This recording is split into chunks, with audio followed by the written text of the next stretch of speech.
Let's talk about A House of Dynamite. Starring Idris Elba, Rebecca Ferguson, Jared Harris, Anthony Ramos, and Jason Clarke. Directed by Kathryn Bigelow from Netflix.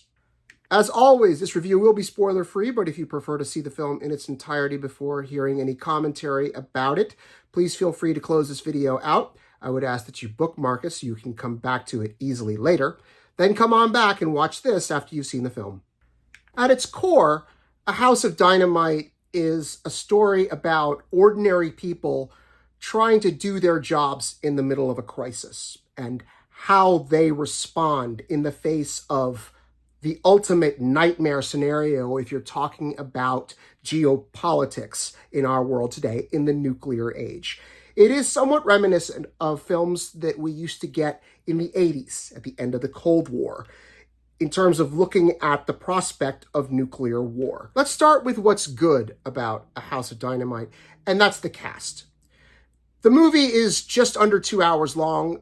It's not a lot of time for an ensemble of this size to really make a memorable impression on audiences, but I would say that certain members of this cast succeed. Kathryn Bigelow gets really raw, really strong, tense performances from all of them.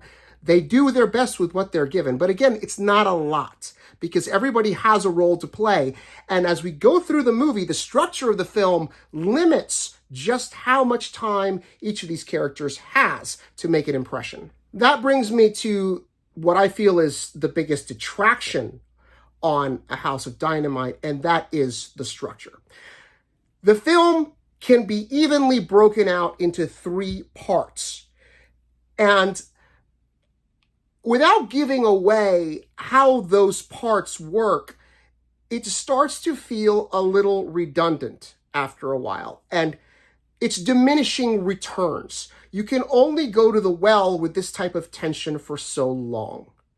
Also, and this is not a spoiler, I'm not going to give it away, but I think that you should temper your expectations in terms of how this thing resolves itself.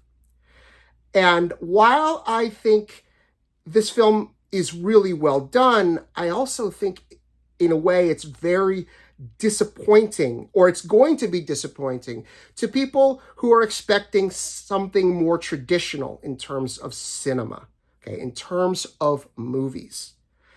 This is a very sobering film, and it doesn't have any easy answers.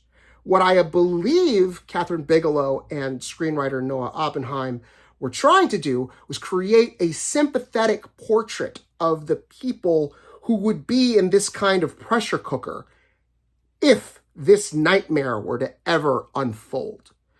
And I think he's successful, or I think they're successful with that to a point. But because, again, the ensemble is so large and the film is limited to 2 hours, there's not enough time for these characters to really, really grab you and hold on to you and make you care about them. You are more invested in how does this thing play out? What is the result? And that's where the film sort of drops the ball. I'm going to leave it there before I give anything else away. A House of Dynamite is rated R for language. Please be mindful of that if you have younger audiences in the house and you want to put this on. It is available to stream on Netflix now. You can find more Film Buff Unplugged reviews and videos on Substack. Just head to fbunplugged.substack.com and subscribe for free. That way you won't miss a single post. We also have a channel on YouTube. Head to youtube.com/@FilmBuffUnplugged, all one word. Please give us a like on Facebook, and if you're on TikTok, you can find my review videos and more by searching for @FelixAlbuerne Jr., all one word. Thanks for watching.